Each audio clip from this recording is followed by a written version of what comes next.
آپ صلی اللہ علیہ وسلم دنیا سے تشریف لے گئے اس سال سے اسلامی سال کا آغاز کیا جائے۔ حضرت عمر رضی اللہ تعالیٰ عنہ نے چاروں رائے کو سننے کے بعد یہ ارشاد فرمایا کہ نبی اکرم صلی اللہ علیہ وسلم کے دنیا میں تشریف لانے میں اختلاف ہے کہ کون سے دن نبی اکرم صلی اللہ علیہ وسلم کی پیدائش ہوئی تھی، اس لیے ولادت سے اس کو رکھنا زیادہ مناسب نہیں ہے۔ ایسے ہی نبی اکرم صلی اللہ علیہ وسلم کو جب نبوت سے سرفراز کیا گیا تو ایگزیکٹ کون سا دن تھا، متعین طور پہ کون سا دن تھا،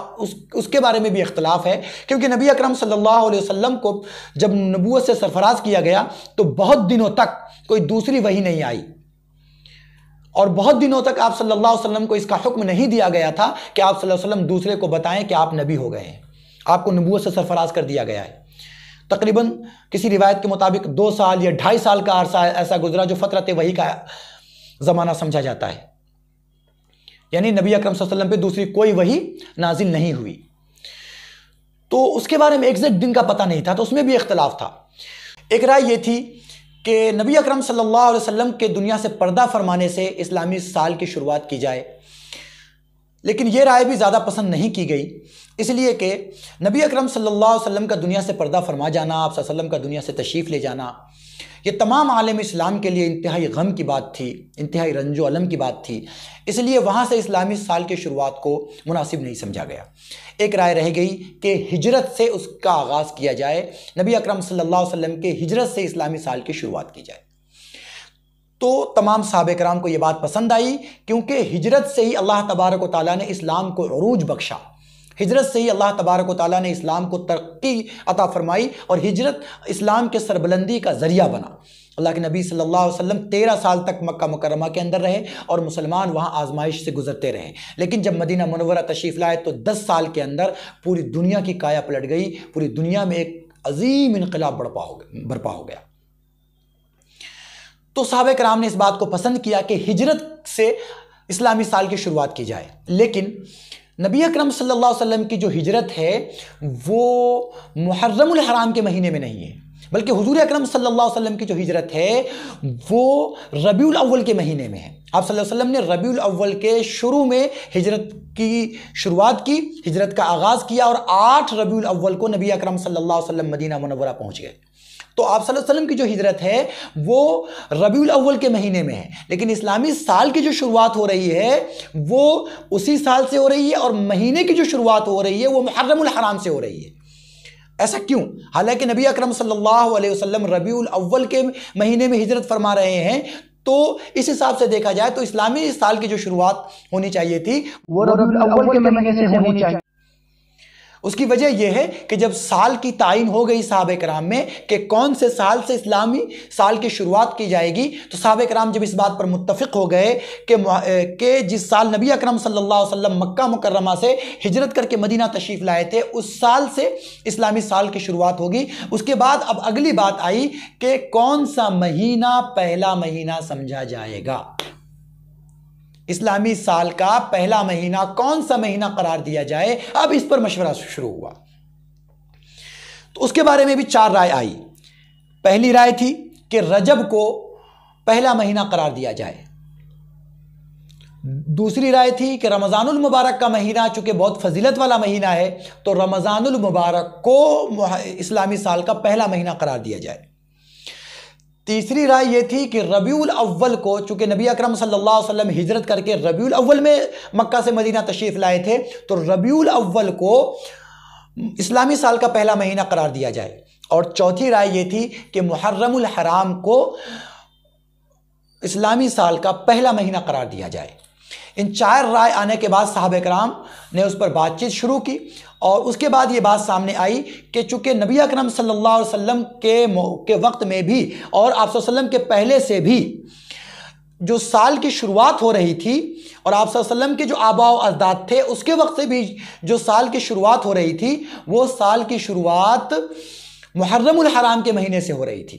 اس بنیاد پر سارے لوگوں نے اس بات کو طے کیا کہ سال کی شروعات محرم الحرام کے مہینے سے ہی رہنے دیا جائے تاکہ لوگوں میں اختلاف برپا نہ ہو، لوگوں میں اختلاف پیدا نہ ہو۔ تو اس بنیاد پر محرم الحرام کو اسلامی سال کا پہلا مہینہ قرار دیا گیا، اور جس سال نبی اکرم صلی اللہ علیہ وسلم مکہ مکرمہ سے ہجرت کر کے مدینہ منورہ تشریف لائے، اس مہینے کو، اس سال کو اسلامی سال کا پہلا سال قرار دیا گیا۔ یہ 5 چیزیں تھیں جو ہر مسلمان کو محرم الحرام کے بارے میں جاننی چاہیے، 5 فضیلتیں۔ وہ پہلی فضیلت کیا کہ محرم الحرام کو اللہ تبارک و تعالیٰ نے اشہر حرم بنایا ہے، حرمت والا مہینہ بنایا ہے۔ دوسرا، اللہ تبارک و تعالیٰ نے اس مہینے کی نسبت اپنی طرف کی ہے کہ یہ مہینہ میرا مہینہ ہے۔ تیسرے کہ اس مہینے میں اللہ تبارک و تعالیٰ نے عاشورہ کا دن رکھا ہے اور عاشورہ کی فضیلت بیان کی جا چکی۔ اور چوتھی بات یہ کہ اس مہینے کا روزہ رمضان المبارک کے روزے کے بعد سب سے زیادہ فضیلت والا روزہ ہے۔ آپ پورے مہینے میں کبھی بھی روزہ رکھیں، آپ کو وہ فضیلت مل جائے گی۔